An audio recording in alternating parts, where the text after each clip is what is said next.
Hey guys, I'm here to do my weekly update, and as always, I hope it finds you well. As of this morning, I weigh 291.2 pounds, which is, a slow creep lower than last week. I'm okay with that because we are still on the proper trajectory, even if going slowly. Um, Otherwise, things are as they are. Uh, I've been I I have been better about eating. I did take the time to advocate for myself with my um, manage like the managers at my work and my bosses, um, to tell them that I thought that the schedule they were having me run at this point was kind of becoming detrimental to my health, and I wanted to try and change that, and they were very amenable to that. Um, so I'm grateful that I had the guts to do that. Um,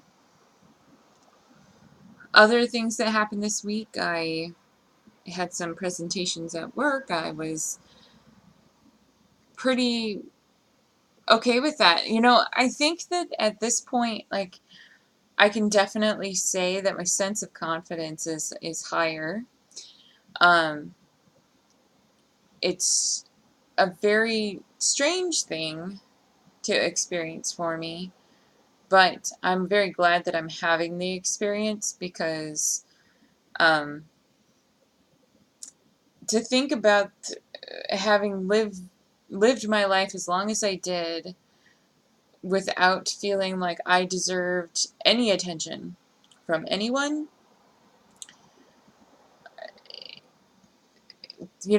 knowing that that part of my life is in my brain, I uh, I think about it. It makes me super sad. Um, I just think, wow, there was so much in my life that I ignored because I didn't think I was worth the time and attention of other people. So now that time has gone by and I've worked on more of these things and I've had more experiences, better experiences, I'm finding that it's starting to trickle down into the rest of my life, and definitely becoming a confidence booster in many, many areas of my life. So I'm pretty thrilled with that. Speaking of random confidence boosters slash like strange things that are going on, recently I've had several of like my exes decide that it was time to talk to me. Had yet another one recently um, want to touch base because he found out how much weight I'd lost, and that's also kind of strange. Like, there's a part of me that is flattered by this situation, but then at the same time, I'm kind of really offended because these are not just like dudes who say they didn't like fat chicks, and now that I'm not fat, they want to talk to me. I get that. These are people who dated me when I was fat and told me they didn't have a problem with it, but are now um, post breakup showing up and wanting to celebrate this part of my life that I have done and lived through, planned, and succeeded in without them. I didn't have their encouragement, I didn't have their support, but they seem to want to take advantage of the after effects, and I wasn't really expecting that. I was expecting friends to change. I was expecting, certain, public exposures to be different. I kind of expected work to change, but I didn't really think that people I broke up with would, for reasons that I thought were not related to my body, would suddenly show up and want to celebrate my body changes and, ask if I'm single. And You know, things like that. It's just, I didn't think that there was going to be any situations that would really challenge my emotional centers.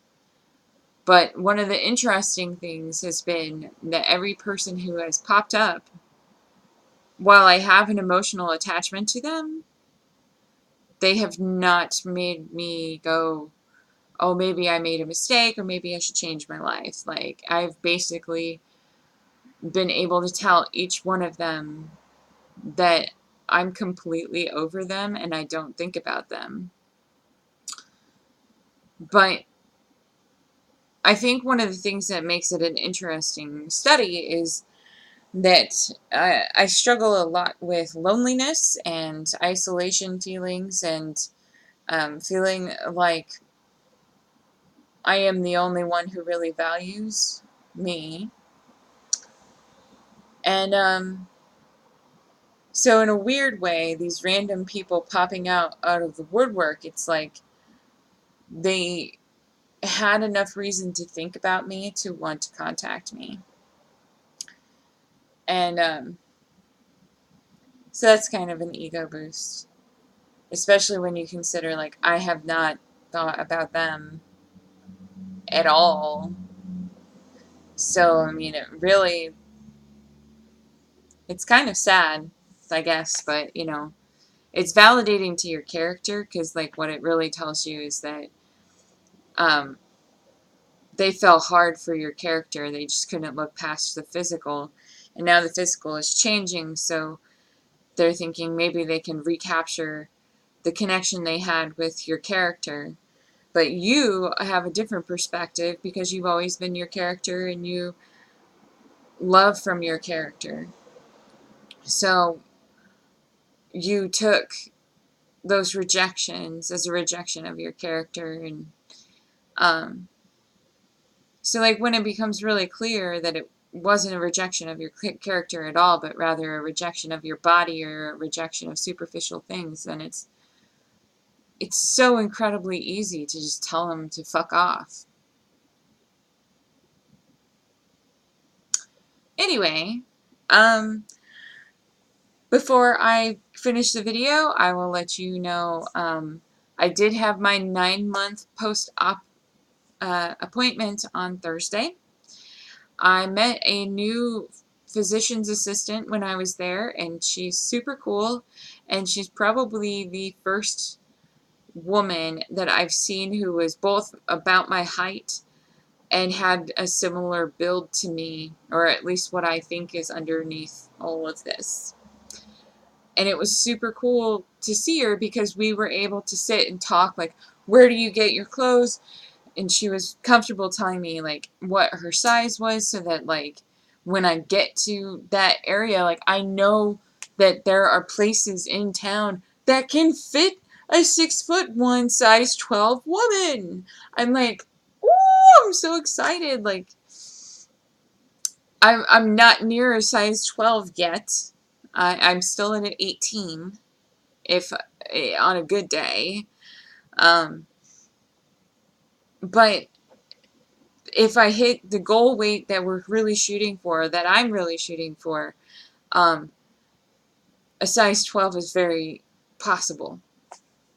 So anyway, for the first time since surgery, I clocked in on their scale under 300 pounds. I guess by, like, the last time I saw them, like, I wasn't in a place where I would have done that anyway, but I was really concerned that because of how close I am to 300 pounds still, that their scale would overweigh me.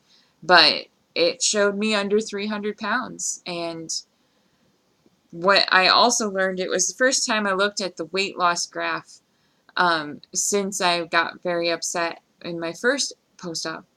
And this PA just had, like, a way of talking with me that made it so I could look at those numbers and get an idea. And what I found out is that even though I had a gastric bypass, the amount of weight that I've lost at this point would be what they would have expected if I had received a sleeve. And I immediately thought, my God, I am glad I didn't get a sleeve. Because if this is where they would expect me to get, this would be the goal that they had for me. I'm like, not only was this super easy for me to get to, but to switch to maintenance food at this point, I can't even imagine. I mean, I realize that most people continue to lose weight a little bit, but with a sleeve at this point, with the progression of weight loss that I've made, the expectation would be very minimal. Now, granted, because I had a gastric bypass, I should have lost more weight at this point. With the sleeve, I would have, the expectations 50% of excess body weight, gastric bypass around 70%. I think that from their perspective, they would expect the gastric bypass to have hit the 70% or close to it at this point. And right now, I'm at 51% of their initial measurements.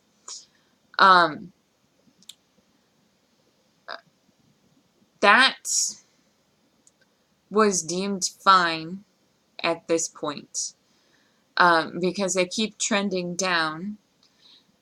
They're not concerned about what's going on. They said, like, while I'm losing slower, it's not unheard of. And they told me that a lot of gastric bypass patients just take a little bit longer to lose. And I think that that makes sense, especially if your body's really responsive to the whole protein amount. So, so I'm just going to roll with it. I'm just going to keep doing it. I'm going to keep doing my exercise. I'm still going to do my thing. Hopefully I'll get past their goals. I'd really like to see what happens by my anniversary. I actually set up my next gastric follow-up to be on the anniversary of my surgery, which is like three months away. That's crazy to think about. Anyway, so they did labs, and I started getting the lab results back through their digital system. And as many of you may remember, 3 months ago I tested as anemic. I tested as having low protein concentrations. I tested as having near starvation issues and things like that. And it was very concerning for me.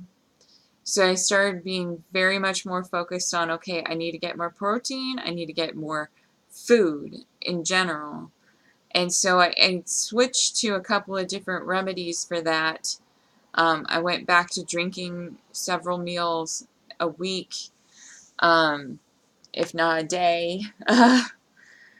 I varied my protein intake so that it's kind of half plant, half meat.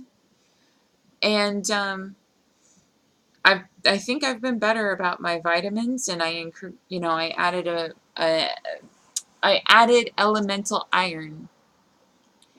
And so far, as these tests have come in,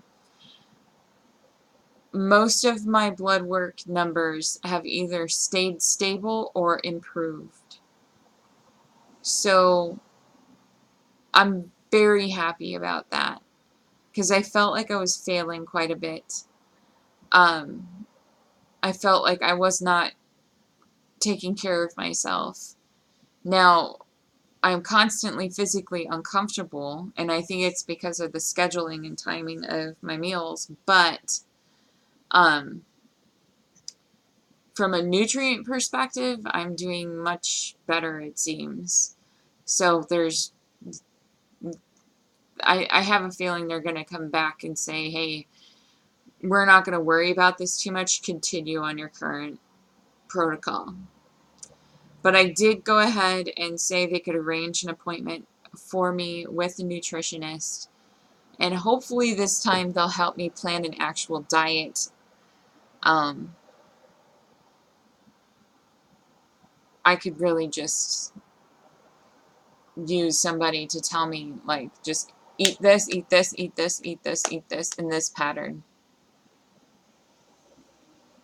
Anyway, we'll see how it goes. I'm kind of rambling at this point, so I'm going to end the video, but that's basically what's been going on. There's been lots of good things in my personal life, lots of stressful things in my professional life, and